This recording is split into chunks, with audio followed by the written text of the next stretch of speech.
Shalom, bien-aimés dans le Seigneur, soyez les bienvenus ici sur notre plateau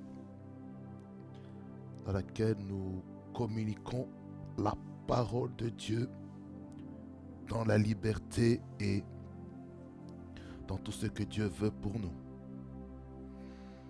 Nous allons remettre ce temps entre les mains du Seigneur, car nous savons que sans le Seigneur, sans le Saint-Esprit, il nous est pratiquement impossible de communiquer la parole de Dieu dans la liberté. Et pour ce faire, nous prions.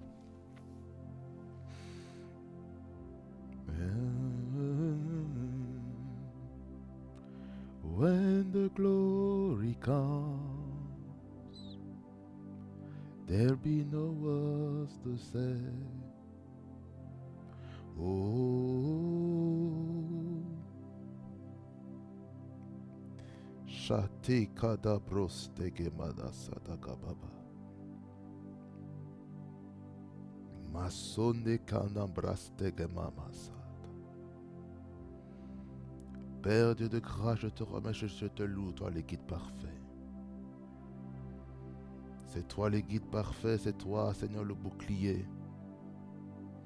Je te célèbre, je te loue pour ton règne et ton amour infini. Tu es Dieu et ton règne n'a point de fin. Le guide parfait, l'artisan du bonheur parfait. C'est toi la porte des brebis, c'est toi le bon berger. C'est toi qui nous fais entrer par la porte de la bergerie et non par autre part que la porte. Car tu es le chemin, la vérité et la vie. Nul ne vient au Père que par toi, toi le roi des gloires. Nul ne vient au Père que par toi, toi le roi des gloires. L'admirable conseiller, le Dieu puissant. Le Dieu fidèle. Celui qui ne change jamais. Celui qui dit une chose et la chose s'accomplit. C'est en toi, Seigneur Jésus-Christ, que tu accomplis des choses merveilleuses. Voilà pourquoi, Seigneur, je te remets ce temps de la parole entre tes mains, afin que tu puisses diriger chaque aspect de ce moment. Au nom de Jésus-Christ, utilise-moi, Seigneur, pour ta gloire, et communique ta parole à ton peuple. Utilise-moi comme un canal. Au nom de Jésus. Et que le Dieu des esprits des prophètes vienne sur moi. Afin d'accomplir ta volonté. Et uniquement ta volonté au travers de ce message. Que ce message soit un message. Non seulement pour édifier. Mais que ce soit un message aussi prophétique. Au nom de Jésus. Manda rapros tegegaba kasogladababa. Que les forteresses tombent. Que les raisonnements humains tombent. Au nom de Jésus-Christ. Rapos teketa krapabababa. Ne krastata katayabasote kedababa. Rabasote ketele lorobrostege. Masanta kataya basoklo toko bababa. Nibros takaba tekrosta baba santa.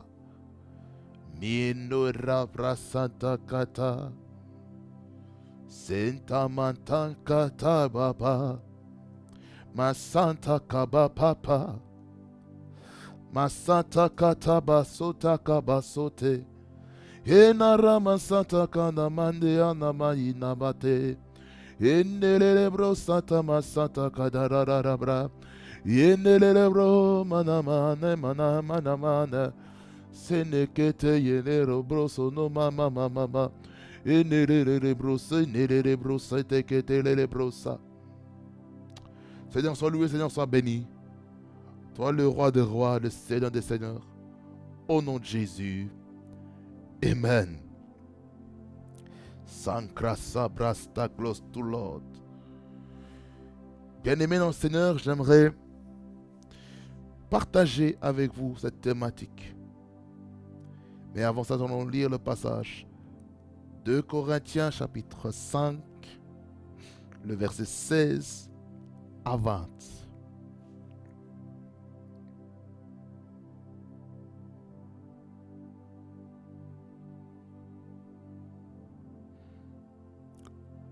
On va aller même jusqu'à verset 21. La Bible dit ceci. Ainsi, dès maintenant, nous ne connaissons personne selon la chair. Et si nous avons connu Christ selon la chair, maintenant nous ne le connaissons plus de cette manière. Si quelqu'un est en Christ, il est une nouvelle création. Les choses anciennes sont passées. Voici, toutes choses sont devenues nouvelles. Et tout cela vient de Dieu, qui nous a réconciliés avec lui par Christ et qui nous a donné le ministère de la réconciliation. Car Dieu était en Christ, réconciliant le monde avec lui-même, en n'imputant point aux hommes leurs offenses. Et il a mis en nous la parole de la réconciliation. Nous faisons donc les fonctions d'ambassadeurs pour Christ, comme si Dieu exhortait par nous. Nous vous en supplions au nom de Christ, soyez réconciliés avec Dieu. Amen. Bien-aimés dans le Seigneur, j'introduis le thème de mon message, le but de l'évangélisation. Voici le thème qui est devant vous. Il est marqué le but de l'évangélisation. Pourquoi cette thématique, bien-aimés dans le Seigneur? Parce que je me rends compte que on a très très mal compris le but pour lequel l'évangélisation est là. L'évangélisation ou l'évangile même. Donc je pourrais même dire autrement par rapport à la thématique. Le but de l'évangile et de l'évangélisation. Pour faire une bonne symbiose ensemble. Parce que ce que vous devez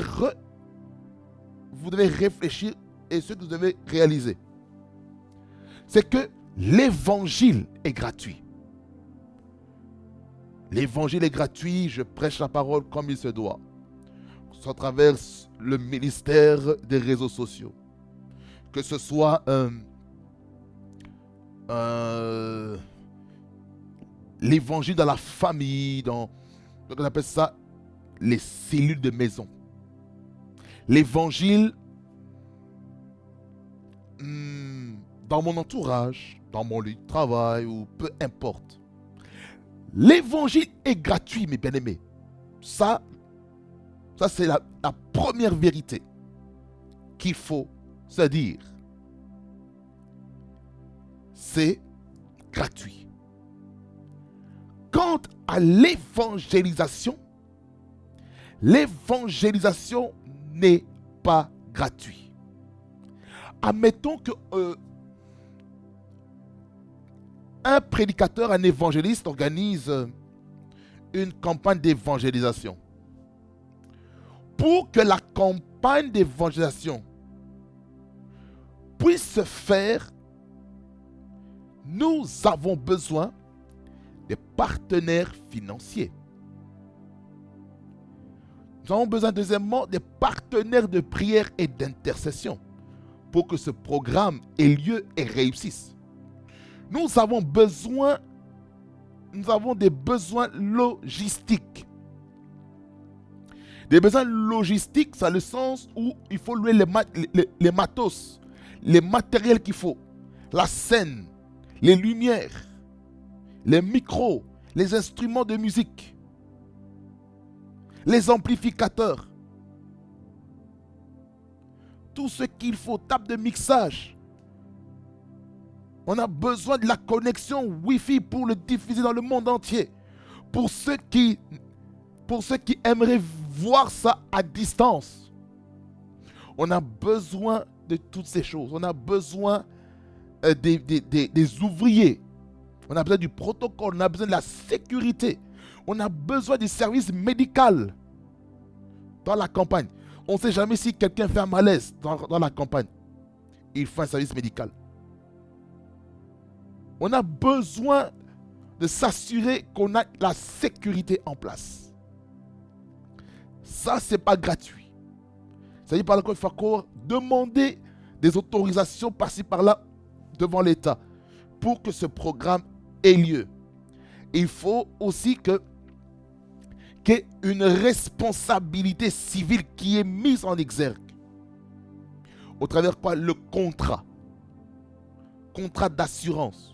Peu importe l'assurance que vous avez, que ce soit auto, que ce soit d'un bien immobilier, et que sur l'un des deux, il y a la responsabilité civile, eh bien, vous avez la responsabilité.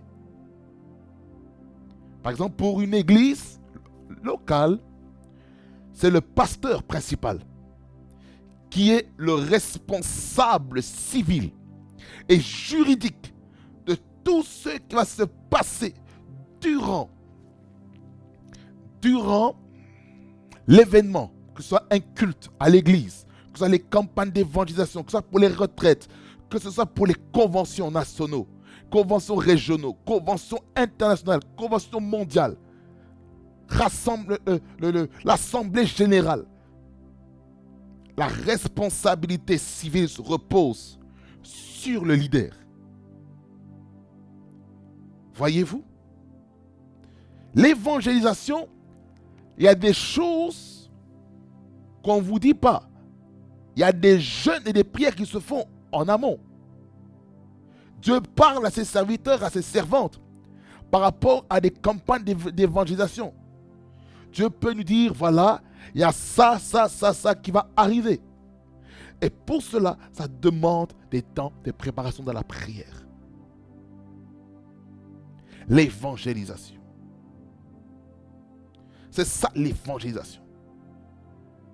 En fait, l'évangélisation, c'est le fait d'entreprendre cette démarche pour libérer l'évangile, qui est la vérité, qui est la bonne nouvelle qu'on annonce à toute la création.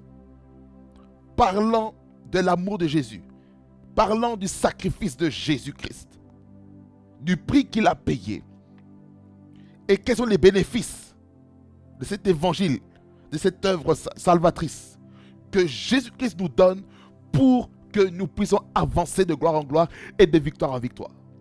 Alors, bien maintenant, Seigneur, l'évangile permet en fait de stimuler la foi de quelqu'un afin qu'il puisse réaliser de l'urgence qu'il y a pour donner sa vie à Christ. En fait, c'est vraiment amener la personne à prendre conscience que lorsque Jésus-Christ est devant lui au travers l'ambassadeur de Christ que nous sommes, il doit prendre conscience que sa vie en dépend, son salut en dépend, sa destinée en dépend. Raison pour laquelle nous devons être des hommes et des femmes qui acceptons l'évangile. Et pour toutes les personnes qui croient peut-être au nom de Jésus-Christ et que c'est la première fois que vous vous retrouvez sur mes vidéos, sur ma chaîne YouTube qui s'intitule Rema Frequency TV. En cas, je vous salue tous pour le nom de Jésus-Christ et restez connectés parce que le Seigneur a une parole pour vous. Vous voyez, l'évangile permet en fait, bien Seigneur, de captiver les cœurs, de rencontrer les besoins des autres.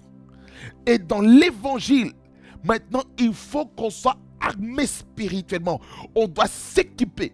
On ne peut pas partir évangéliser sans pourtant avoir l'équipement nécessaire. Parce qu'il faut aussi un équipement pour faire face aux principautés territoriaux qui sont devant nous, qui veulent amener un blocage, qui veut garder les âmes captives. Et c'est pour ça que la Bible nous explique dans 2 Corinthiens chapitre 4, le verset 3 et 4, les raisons pour lesquelles les gens n'acceptent pas Jésus-Christ comme Seigneur et Sauveur. Il nous dit ceci, que l'évangile est encore voilé pour ceux qui périssent. Et il dit que pour les incrédules, dont le Dieu de ce siècle, on parle de qui? De Satan le diable, qui est le Dieu de ce siècle, le Dieu de ce monde. Il a aveuglé l'intelligence, afin qu'ils ne voient pas briller la splendeur de l'évangile de la gloire de Christ, qui est l'image de Dieu. C'est ce que le diable fait. Le diable, il fait ça afin d'amener les gens à ne pas se convertir, à ne pas comprendre l'évangile. C'est une des raisons pour laquelle, lorsqu'on prêche l'évangile dans les rues, sur les réseaux sociaux, quand je parle des réseaux sociaux, je parle de toutes les nations des réseaux sociaux. Facebook, Instagram, Threads, Twitter, TikTok, YouTube et les autres. WhatsApp. Il faut comprendre ceci, ce sont des nations. Ce sont des nations. Le but, c'est de faire de toutes les nations des disciples. Selon Matthieu chapitre 28, verset 19. Qui nous dit, allez et faites de toutes les nations des disciples, les baptisant au nom du Père, du Fils et du Saint-Esprit. Mais si on doit le dire de manière synthétique, on va dire, baptisez-les au nom de Jésus-Christ. Est-ce que quelqu'un comprend? Et puis il dit, enseignez-leur tout ce que je vous ai prescrit. Verset 20, il dit que voici, je suis avec vous jusqu'à la fin du monde.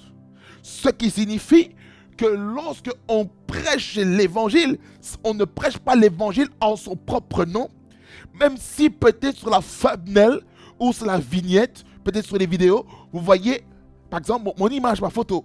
Ça ne veut pas dire que c'est moi la star. C'est Jésus-Christ qui est la star des stars. L'homme lui me chanter, l'homme lui me célébrer. C'est Jésus-Christ que nous devons vénérer. C'est Jésus-Christ que nous devons adorer.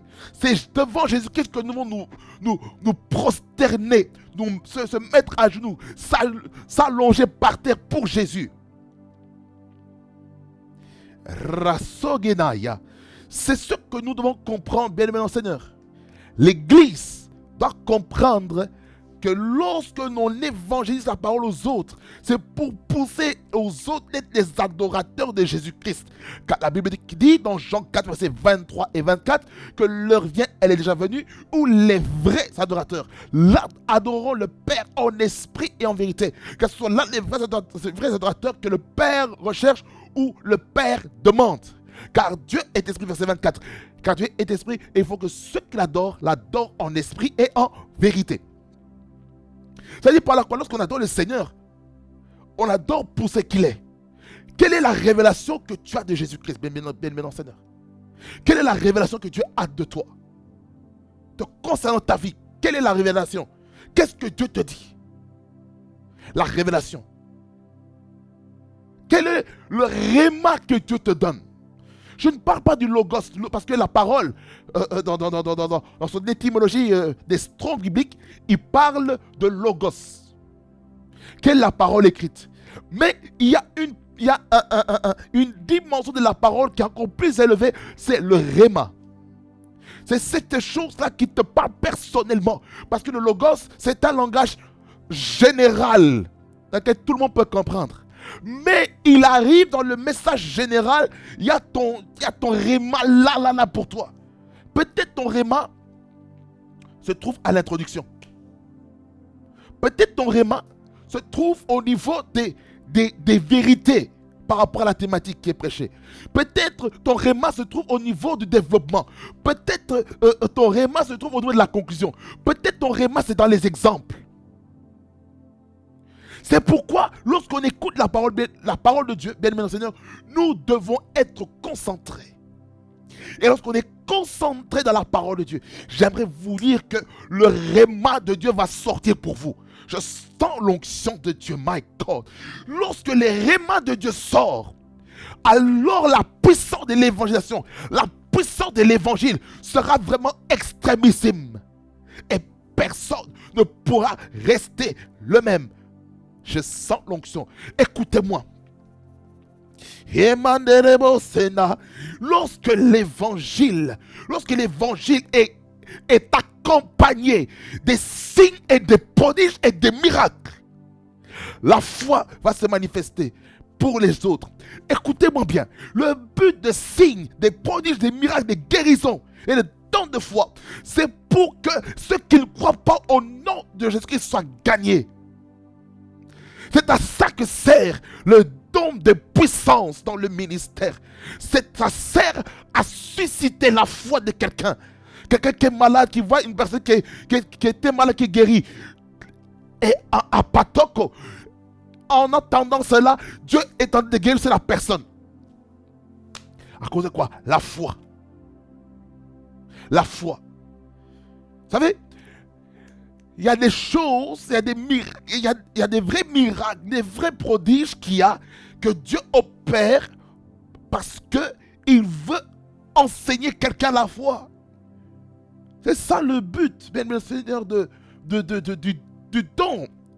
Des dons des miracles, des signes, les dons des miracles, les dons des guérisons, le don de foi. On en a besoin dans l'église. Il y a des gens qui peuvent avoir la foi, mais il y a des gens qui ont le don de foi. Le don de foi dépasse la foi ordinaire. C'est-à-dire par la foi, tu as la foi de croire à n'importe quelle chose et ces choses-là vont se réaliser. Jusque-là, bien enseigné, je n'ai pas encore abordé les points. Je ne suis qu'encore dans l'introduction. Pour faire comprendre à quelqu'un que les dons de foi est nécessaire pour que l'évangélisation ait de la puissance. Et lorsque les dons de puissance sont mis en exergue, je peux vous garantir, la gloire de Dieu va descendre. L'onction va descendre. Les délivrances vont s'opérer. C'est du spectaculaire. Bien-aimés, chers chrétiens de la francophonie, arrêtons d'être trop cartésiens par rapport à comment le Saint-Esprit opère. Nous sommes trop cartésiens. On se dit, voilà, Dieu ne peut pas agir de telle manière. Bien-aimés dans le Seigneur, Dieu agit comme lui il veut, pas comme nous voulons. Certains d'entre nous, on va dire, oh non, le Saint-Esprit agit, il parle que dans la douceur. Ma question est celle-ci. Lorsque Moïse a entendu la voix de Dieu dans le buisson ardent qui ne se consumait pas, c'était comment? Mais c'était spectaculaire. Lorsque Dieu a parlé à Abraham, il a parlé comment? Théophanie, l'apparition de trois êtres, Père, Fils, Saint-Esprit. Prophétiquement, ici, on parle de la Trinité. Comment est-ce que Dieu a parlé le jour où Jésus-Christ a été baptisé par Jean-Baptiste? Le ciel s'est ouvert et une colombe s'est reposée sur l'épaule de Jésus-Christ. Et la voix de Dieu se fut entendue dans le ciel en disant, ceci est mon Fils bien-aimé, en qui j'ai mis toute mon affection. Lors de l'expérience de la montagne de la transfiguration, lorsque Pierre, Jacques et Jean ont vu Jésus-Christ être transfiguré, et ils ont vu l'apparition de Moïse et l'apparition d'Élie. Ça, c'est spectaculaire. Naturellement, ces choses ne se verront pas. Il faut qu'on comprenne cette réalité spirituelle. Pour dire ceci, bien aimé Seigneur, que l'évangélisation a besoin de la puissance. Tu ne peux pas évangéliser. L'évangélisation ne peut pas se faire sans puissance. Parce que, écoutez-moi bien, Dieu nous a donné exousia.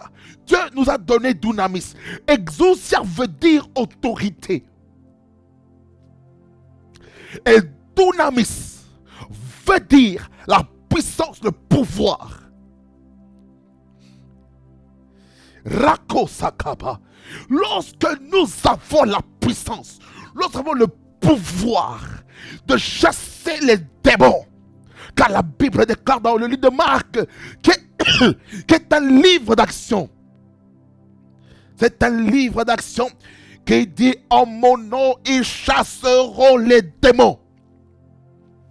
C'est l'action, c'est ça l'idée maîtresse du livre de l'évangile de Jésus-Christ selon Marc. C'est l'action. Jésus-Christ est un homme d'action. Et vu que Jésus-Christ est un homme d'action, nous devons être des hommes et des femmes d'action. Ça veut dire par exemple, nous évangélisons la parole. Nous devons évangéliser la parole avec action et puissance et autorité.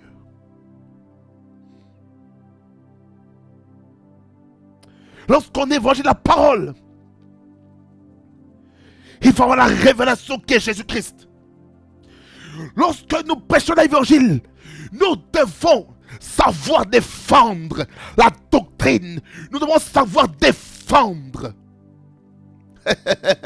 l'évangile devant les païens, devant les musulmans, devant toutes les groupuscules, les lobbies qui peuvent se représenter devant nous, qui peuvent nous faire obstacle, qui peuvent nous faire opposition. Nous devons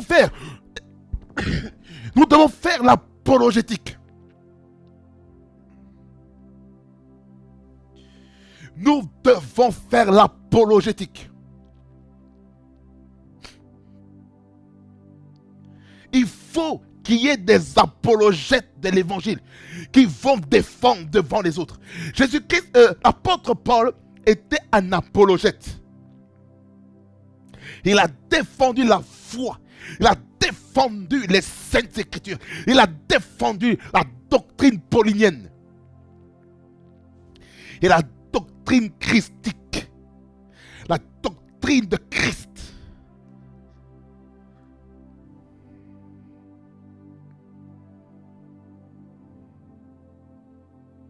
Alors,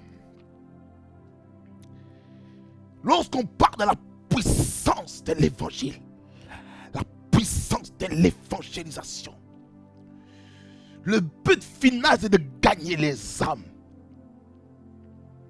C'est ça le but final. C'est qu'est-ce que Dieu nous a donné dans l'évangélisation, dans l'évangile. Premièrement, il a donné le ministère de la réconciliation. Ça veut dire par là quoi Dieu nous a mandaté de réconcilier les hommes avec Dieu. Quelqu'un s'est égaré dans votre famille. Quelqu'un s'est égaré, alléluia, dans votre lieu du travail. Quelqu'un s'est égaré dans la société. Et Dieu vous a oint pour faire le ministère de la réconciliation. Ça veut dire par quoi? C'est de amener les âmes à Christ. Il faut qu'on ramène les âmes à Christ.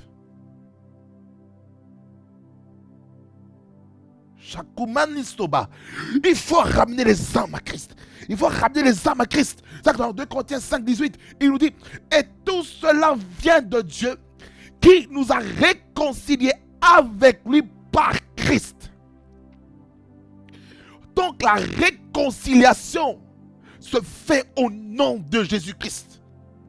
Ça veut dire tout ce qu'on fait, toutes les prédications, tous les enseignements doivent se faire au nom de Jésus-Christ. Pas un autre nom. Pas le nom de Bouddha, pas le nom de Mahomet, pas le nom de Confucius, pas le nom d'un prophète quelconque. Le nom de Jésus-Christ. Le nom de Jésus. Le nom de Jésus. Le nom de Jésus, bien-aimé Seigneur. Le nom de Jésus. Pas le nom de trésor romain, Zazikibanda. Non, non, non, non, non, non, non. Non, non, non, non, non, non, non, non. Ni même le nom de mon père spirituel. Non, non, Robosaka. Mais le nom de Jésus. Mais Dieu utilise aussi ses serviteurs pour être un canal de bénédiction, un canal de délivrance, un canal de la réconciliation des âmes. Qu'est-ce que l'Église doit comprendre? C'est que nous devons être gagnés à Christ. Écoutez-moi bien. La Bible nous dit ceci que nous prophétisons en partie et nous connaissons en partie. Qu'est-ce que ce passage veut dire?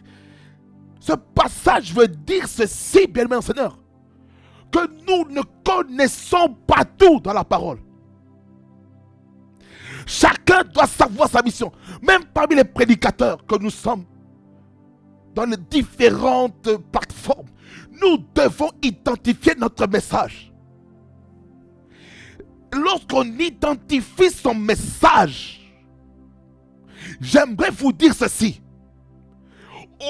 On n'aura pas besoin d'envier le message d'un autre prédicateur. Parce que le problème c'est quoi? Nous sommes en compétition les uns les autres. Il y a une personne, un homme de Dieu, qui a un ministère de la délivrance. Il a le message de la délivrance sur base de l'expérience qu'il a vécue dans sa vie. Et ce message amène des libérations des familles, des libérations des destinées, des libérations des nations. Et par son message, même le monde des ténèbres est dérangé. Et le diable va faire quoi? Il va susciter des hommes et des femmes dans le but de détruire cet homme de Dieu. Il y a des gens qui ont le ministère dont le message est centré sur la sanctification, qui est centré sur la puissance, qui est centré sur l'amour, qui est centré sur l'équilibre. Et on veut être en compétition par rapport à cette personne qui a ce type de message. Une autre personne a un message pour le réveil. Le réveil spirituel. Et on veut combattre quelqu'un qui a un message de réveil spirituel. Même s'il est prophète. On veut combattre ces gens.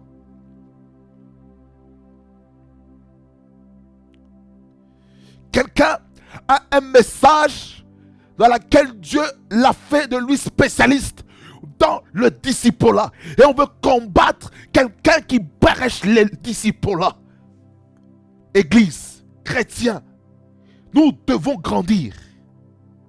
Nous devons arrêter d'être en compétition les uns des autres. Compétition interdénominationnelle. Ça sert à quoi, bien aimé Seigneur?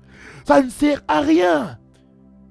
Chacun, écoutez-moi bien, je parle prophétiquement ici. Chaque dénomination qui a une mission particulière, ne soyez pas en compétition avec une autre dénomination. Même dans une même dénomination, dans laquelle il y a des extensions par-ci par-là, dans la nation et en dehors. N'amenons pas l'esprit de compétition. N'amenons pas l'esprit de division, comme il y avait dans l'église de Corinthe. Des gens qui étaient pour Paul, d'autres pour Céphas, d'autres pour Apollos, d'autres pour Christ. Non! Dieu n'aime pas l'esprit de division. Dieu n'aime pas cet esprit sectaire.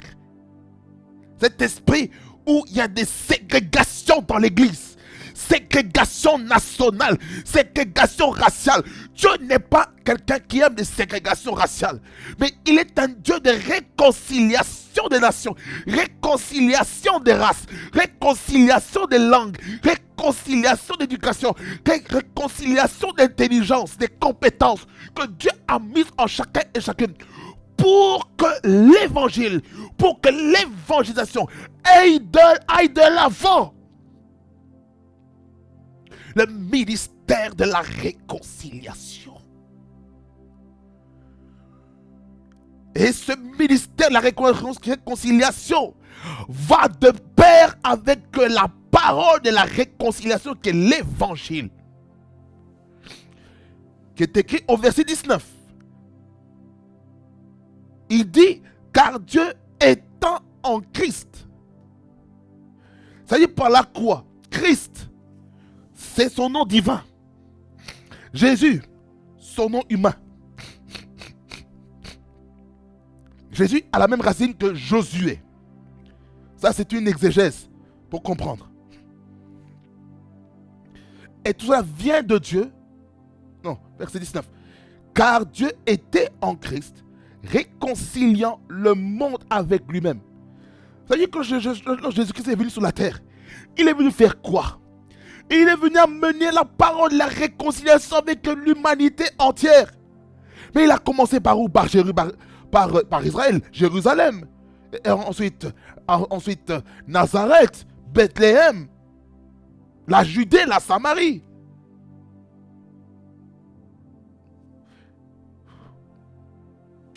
La Décapole. Il est venu démontrer la puissance de Dieu.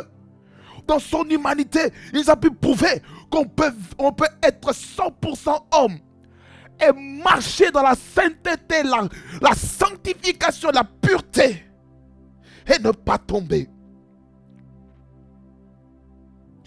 Et si Jésus-Christ nous a montré cet exemple, c'est pour nous dire que nous qui sommes prédicateurs, nous qui sommes prédicatrices, nous qui servons Dieu d'une manière comme d'une autre, nous devons tout faire pour le ressembler.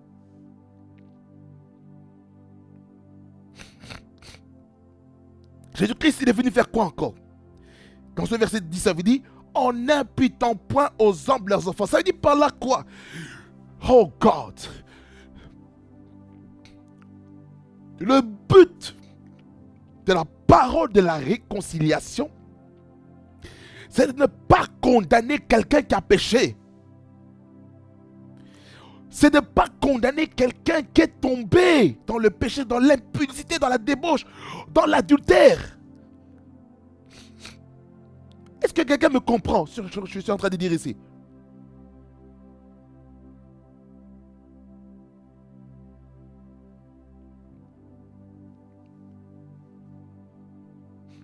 C'est ça le problème qu'il y a avec l'église aujourd'hui. Surtout les chrétiens de la francophonie, pas seulement les chrétiens de la francophonie, même dans le monde entier. Nous chrétiens, ce que nous faisons, nous aimons condamner, juger quelqu'un qui est tombé dans le péché. Que ce soit péché volontaire, péché involontaire, péché par influence. Toutes ces choses est en train de détruire et de consumer petit à petit l'église. Parce que l'église n'a pas compris que nous devons point imputer les offenses des hommes. Trop de condamnation. Un chrétien, un couple de chrétiens ou un couple d'un serviteur de Dieu divorce, maintenant tout le monde est là pour l'attaquer. En disant, oh non, il n'aurait pas dû faire ça. Qui êtes-vous pour juger? Est-ce que vous connaissez le contexte? Ou vous voulez commencer comme je vois aujourd'hui sur les réseaux sociaux? Voilà, affaire un tel, on va l'incendier sur les réseaux sociaux.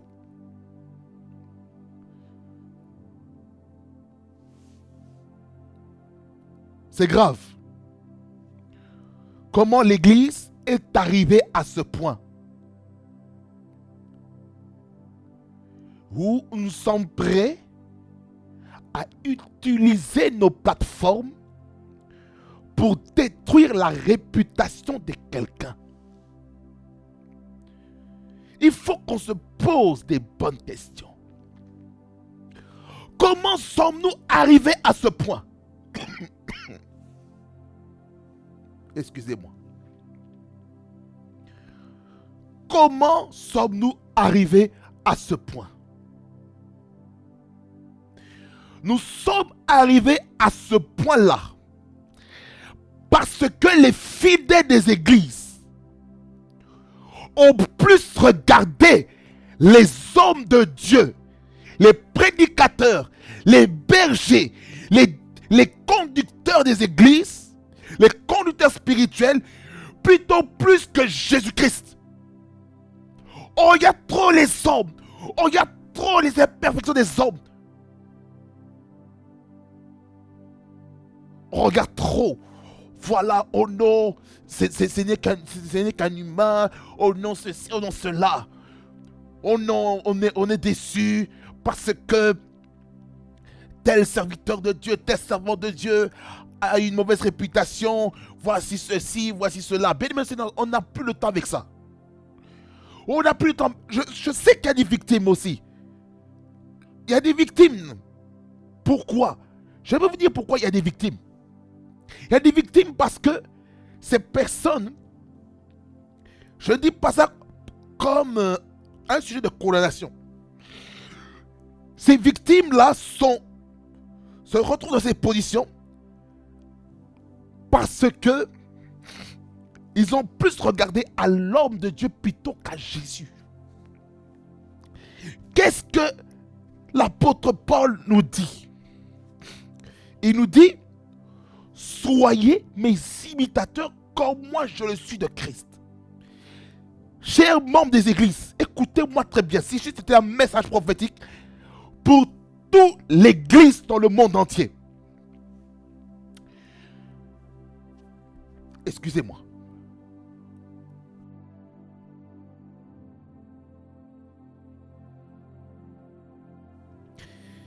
Lorsque vous venez à l'église, rassurez-vous que celui qui vous conduit suit Christ véritablement. Il se peut que quelqu'un qui suit véritablement Christ, que le diable aussi peut aussi le faire tomber. Pourquoi les serviteurs et les servants de Dieu tombent? Pourquoi les serviteurs et les servants de Dieu tombent dans l'impudicité, dans la débauche, dans l'adultère? Pourquoi ils tombent là-dedans?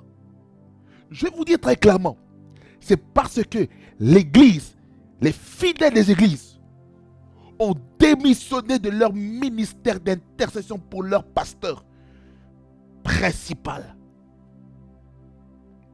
Pourquoi il y a tant de dérives dans l'église? C'est parce que l'église, les fidèles surtout particulièrement, ont refusé de prier pour leur berger, pour leur conducteur spirituel. Et si l'église, écoutez-moi bien, si l'église ne prie pas pour les serviteurs de Dieu, eh bien il sera totalement normal que les serviteurs de Dieu tombent. Pourquoi? Parce que vous n'avez pas la charge du ministère qui porte sur eux. Les vrais serviteurs de Dieu, ceux que Dieu a appelés authentiquement, vous ne savez pas la charge qui porte sur eux. Est-ce que vous savez le poids du ministère? Est-ce que vous savez que le poids du ministère peut rendre les serviteurs de Dieu, les servants de Dieu, malades? Est-ce que vous savez que ce travail-là peut amener de l'hypertension? Savez-vous que ce travail-là, le ministère de la parole, peut amener des palpitations cardiaques? Savez-vous que ce ministère peut amener la dépression à un degré haut élevé? Savez-vous, lorsque un serviteur de Dieu est faible, malgré qu'il vous prêche la parole, le diable peut l'attaquer facilement? C'est pourquoi on a besoin de l'église qui prie pour leur berger. La puissance de Dieu qui tombe sur le serviteur de Dieu, sur l'homme de Dieu, sur le berger de l'église, est le résultat aussi des prières des membres de l'église. Si l'église ne prie pas, les serviteurs de Dieu vont se fatiguer facilement. Lorsqu'on prie pour les conducteurs spirituels, laissez-moi vous dire ceci, que Dieu va vous récompenser. Il va récompenser comment? Par des bénédictions spirituelles, révélations, l'onction prophétique, l'onction d'intercession sur vous, une autre dimension dans le service, une autre dimension dans le ministère, une nouvelle manière de prêcher la parole de Dieu. la sagesse divine. Dieu peut te bénir matériellement aussi, le travail.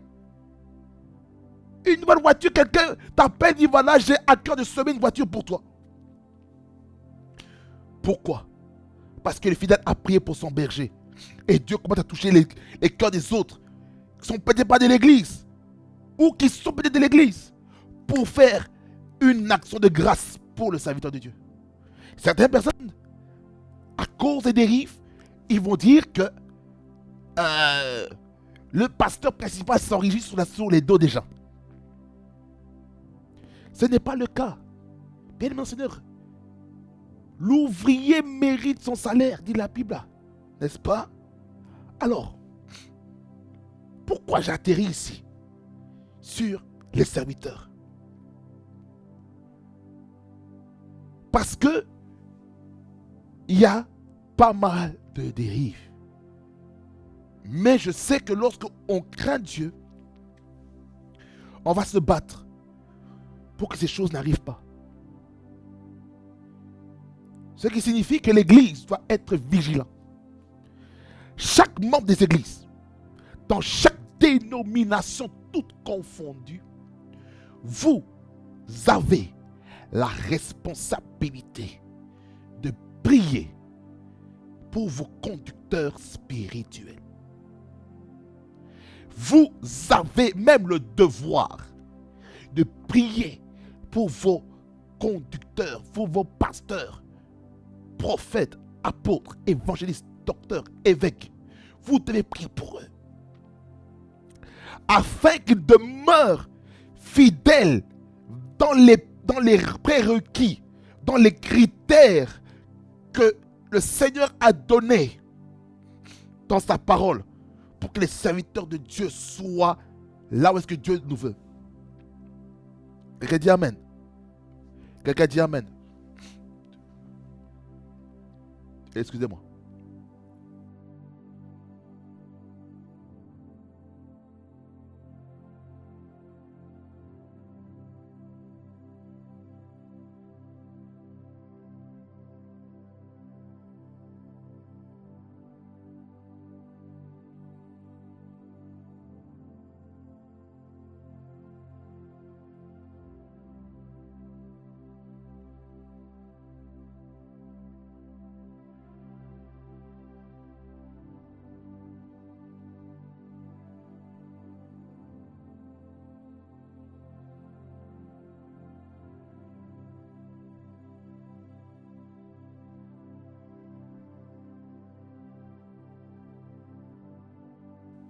Alors bien, Seigneur, prenons nos responsabilités pour prier pour nos bergers. C'est plus qu'urgent en ce temps de la fin de prier pour les bergers des églises, pour les serviteurs, les servants de Dieu, ceux qui prêchent la parole, ceux qui prophétisent. Il faut prier pour eux. Ceux qui prophétisent, il faut prier pour eux afin que l'esprit de divination ne entre point en eux pour se faire de l'argent sur le dos des gens. Priez pour ça. Priez pour ça. Parce que le diable a envoyé ses agents qui vont se faire passer pour des profs, des serviteurs de Dieu. Mais ils ne le sont pas. C'est pourquoi, bien mon Seigneur, nous devons tout faire pour prier déjà pour les vrais serviteurs de Dieu qui sont déjà là dans les bergeries, afin que Dieu puisse les équiper d'une autorité supérieure pour détruire la puissance de la sorcellerie, la magie, l'occultisme, afin de détruire les principautés spirituelles qui se trouvent dans les territoires où ces églises se trouvent, là où est-ce que peut-être des personnes, des évangélistes itinérants, là où est-ce que les serviteurs de Dieu qui prêchent depuis chez eux sont en train de libérer des paroles. Il y a Cabos, il y a certaines atmosphères, certains territoires qui peuvent vous combattre après des messages. C'est la raison pour laquelle certaines personnes sont malades. Parce qu'il y a des principautés dans la dimension spirituelle qui vous envoient des choses.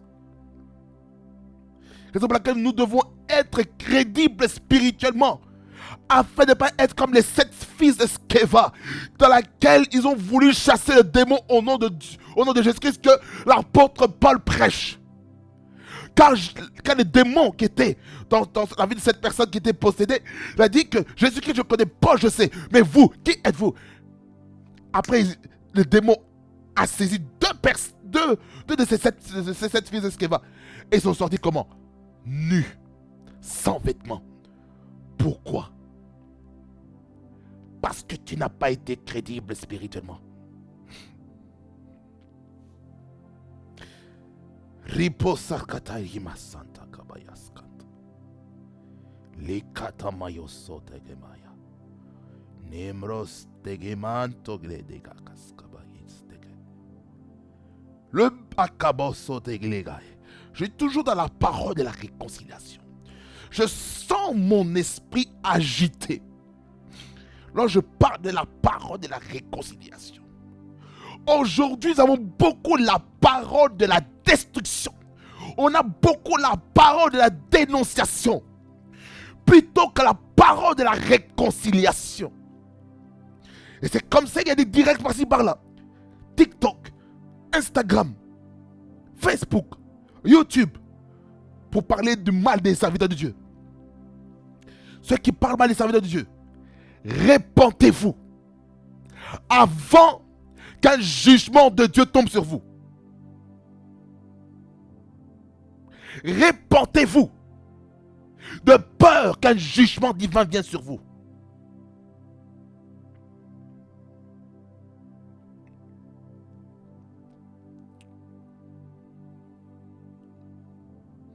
Répentez-vous avant qu'il ne soit trop tard. Répentez-vous aujourd'hui. Ce n'est pas une affaire de demain, aujourd'hui. Surtout dans l'église. Il faut se repentir. Sincèrement.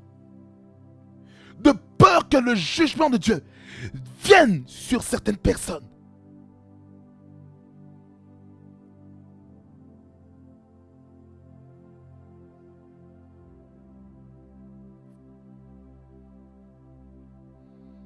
When the glory comes, there be no words to say. Oh, oh, oh. Écoutez, lorsque on se répand, il y a une vraie repentance par rapport aux mauvaises paroles, aux mauvaises accusations, les faux témoignages qu'on a vis-à-vis des serviteurs de Dieu. Je peux vous dire, ces jugements-là seront enlevés.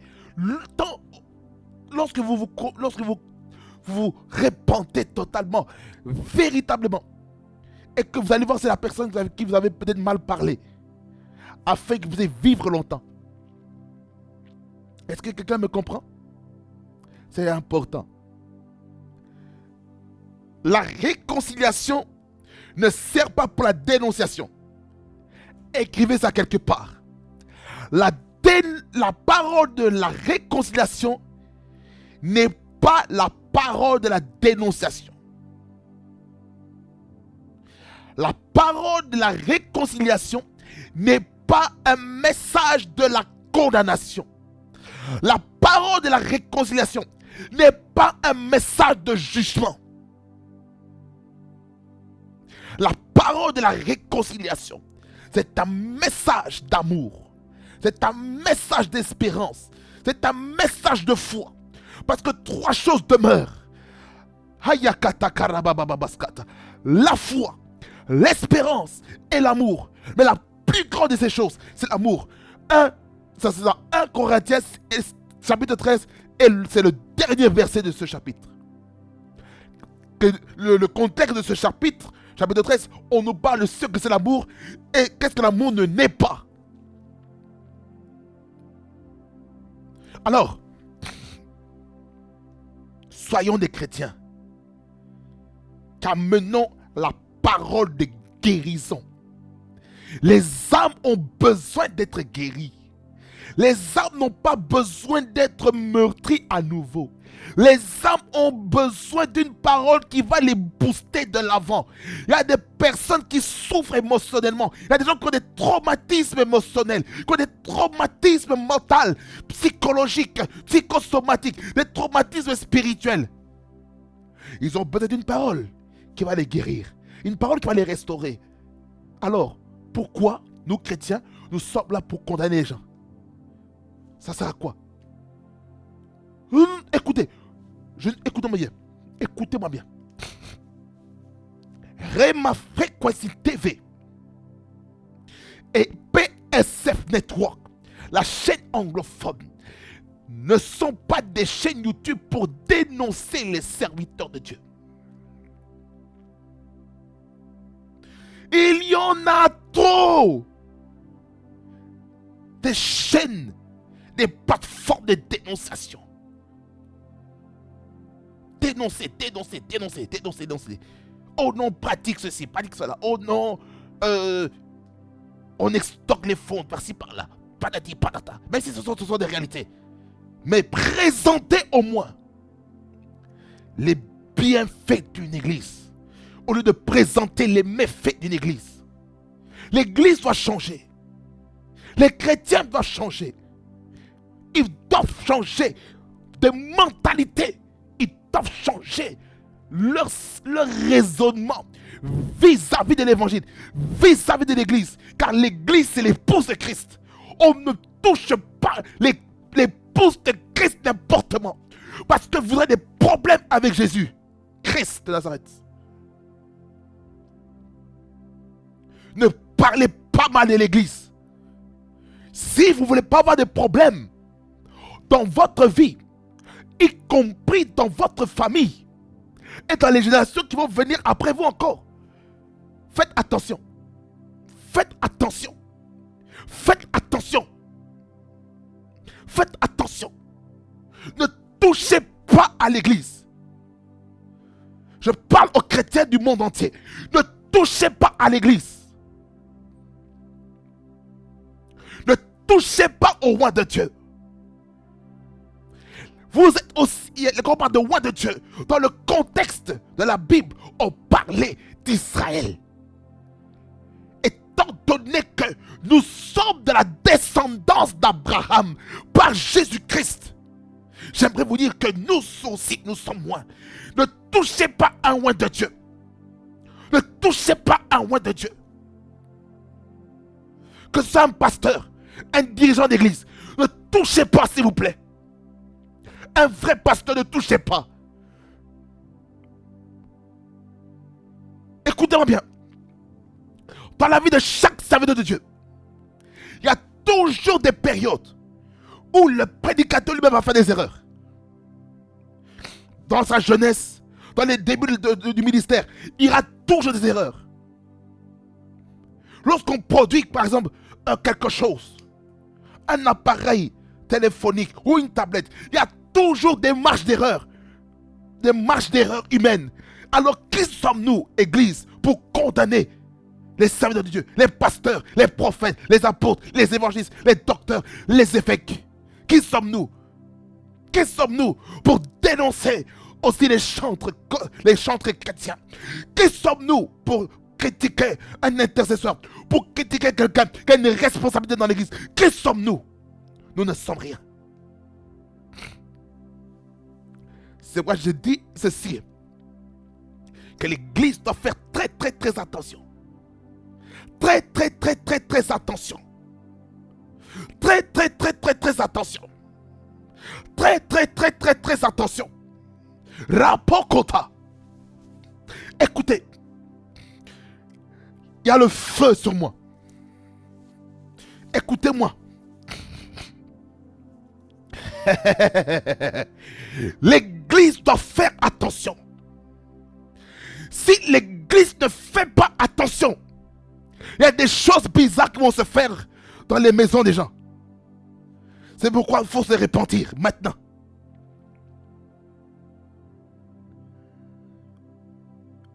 Bien-aimés dans le Seigneur, aussi longtemps l'église ne comprend pas que l'évangile n'est pas là pour condamner, n'est pas là pour faire le juge, n'est pas là pour être un pharisien, n'est pas là pour être un sadducéen, n'est pas là pour être un docteur de la loi, n'est pas là pour être un hypocrite. L'église ne va pas aller de l'avant. Jésus-Christ revient bientôt, mes frères et sœurs. Jésus-Christ revient bientôt, mes amis.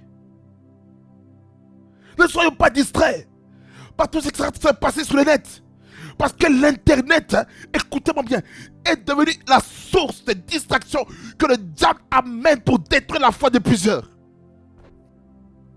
C'est comme ça, les gens, ils sont coachés sur leur téléphone. Voilà Flash News, voilà tel supporter, Barabasso Cloto, tel prédicateur, telle église, tel ministre d'évangile, tel chantre chrétien. Regarde comment il répond, regarde comment il s'habille. Qui sommes-nous, mes bien-aimés dans le Seigneur? Nous utilisons les réseaux sociaux pour juger les gens. On utilise les réseaux sociaux pourquoi? Est-ce que nous les chrétiens qui prêchons la parole, est-ce qu'on utilise l'évangile pour édifier le peuple de Dieu? Ou on utilise les réseaux sociaux pour détruire encore le corps de Christ? En détruisant la moisson des âmes qui sont prêts à être moissonnés. Mais nous, entre nous, les moissonneurs, nous, entre les ouvriers, on est en train de se battre, en train de se disputer, comme si on était des païens.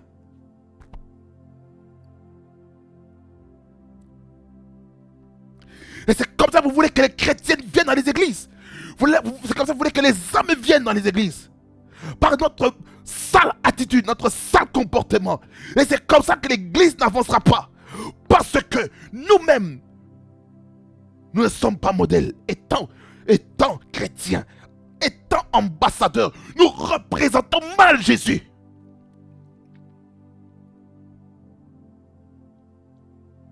C'est comme ça que même Jésus-Christ a mal au cœur. C'est comme ça que Jésus-Christ a mal au cœur. Au lieu d'amener le salut des âmes et la connaissance de Jésus-Christ dans les cœurs des gens, qui est mon quatrième point. Le troisième point, c'est le pardon des péchés. Lorsqu'on est censé amener le salut des âmes et la connaissance de Christ, mais nous, on se déchire. Comment les âmes vont venir? Comment les hommes vont être sauvés si nous-mêmes nous sommes comme ça? Si on se dispute chacune, si entre églises on se casse, on se cogne des bordures. Non! Comment? Il faut que l'église grandisse. La moisson est grande, mais il y a peu d'ouvriers. Le Seigneur Jésus-Christ dit: demandez au Seigneur de la moisson pour qu'il envoie plus d'ouvriers, plus de laboureurs dans le terrain missionnaire. Et vous voulez que l'église soit puissante comme ça?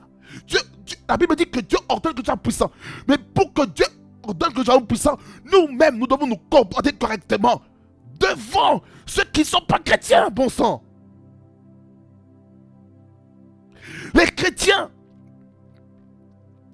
détruisent l'église. Nous-mêmes, nous devenons des agents de Satan dans l'église. Pourquoi? Parce qu'on n'a pas compris notre mission d'être un ambassadeur de Christ. Un ambassadeur doit représenter les valeurs de son royaume. Un ambassadeur ne représente pas premièrement les valeurs de sa dénomination. Il représente les valeurs du royaume de Dieu. Même si dans la nation, peut-être qu'il s'appelle l'armée du salut, ou peut-être l'église catholique, ou peu importe. Nous devons représenter Christ. Pas être un chrétien qui est là juste pour détruire les autres églises, détruire les autres dénominations. Qui sommes-nous? Qui sommes-nous pour juger? Qui sommes-nous?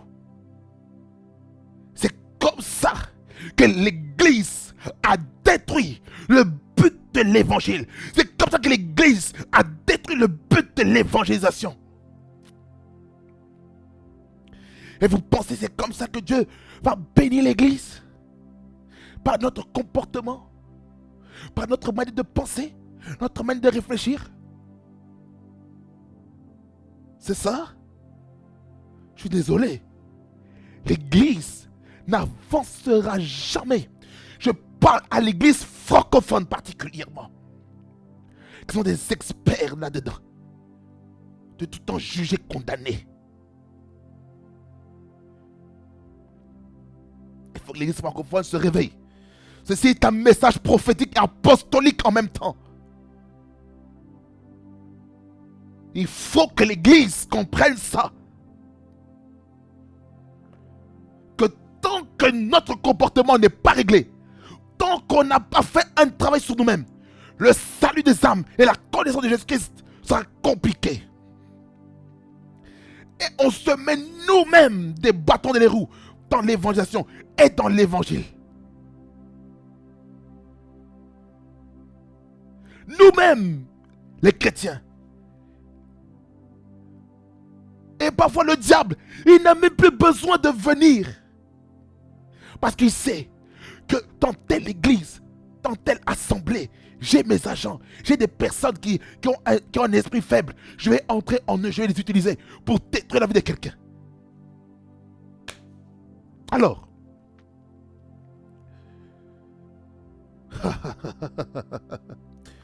que l'église revienne là où est-ce que Dieu nous veut. Que l'église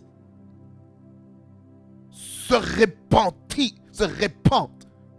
dans le monde entier. Répandez-vous. Ce message-ci, c'est pour tout le monde. Ceux qui ne connaissent pas Christ, ceux qui connaissent Christ, les vieux chrétiens, tout le monde est concerné dans ce message. Tout le monde est concerné.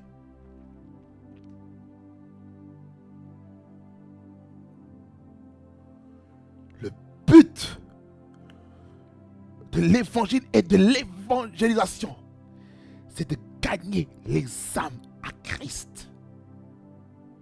C'est de les gagner. C'est de les affermir.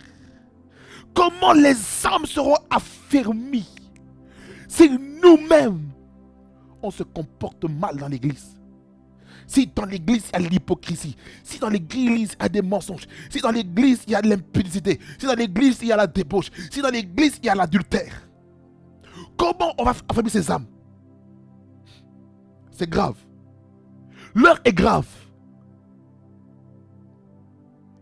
Et le temps est venu pour que les chrétiens soient vraiment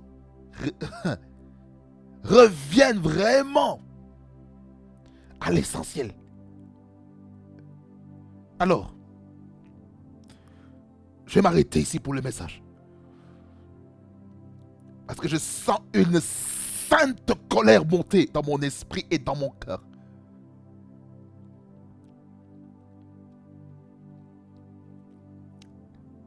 Parce que l'Église n'a pas compris sa mission sur la terre.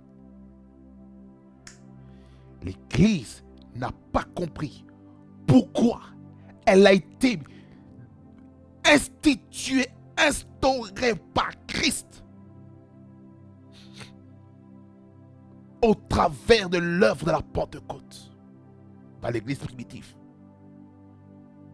L'Église doit être stable. L'Église doit s'affermir.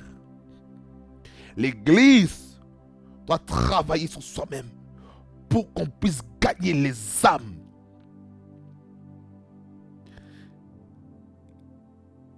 Les âmes doivent être gagnées dans des conditions et dans un environnement sain. Si l'église, la dénomination, l'église locale dans laquelle ces âmes vont être conduits n'est pas sain, il sera très difficile pour ces âmes qui soient gagnées à Christ. Il sera très difficile pour que ces âmes reviennent dans l'église. Et ils vont retourner dans le monde. Pourquoi? Parce que l'église s'est méconduite. Alors, bien aimés Seigneur, attendez une seconde.